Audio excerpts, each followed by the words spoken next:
Vadodara spotlight ન્યૂઝમાં આપનું સ્વાગત છે। વડોદરા શહેરના અજવા રોડ ખાતે આવેલ રામદેવનગર 1માં શ્રી ચમત્કારી હનુમાન મંદિરના ખાતમુહૂર્તનો શુભ પ્રસંગ ભવ્ય રીતે ઉજવાયો।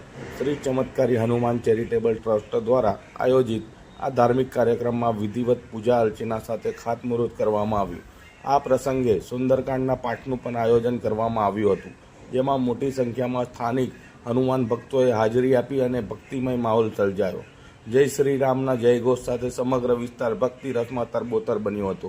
ટ્રસ્ટના સભ્યો દ્વારા જણાવ્યું હતું કે મંદિરના નિર્માણ કાર્ય પૂર્ણ થયા બાદ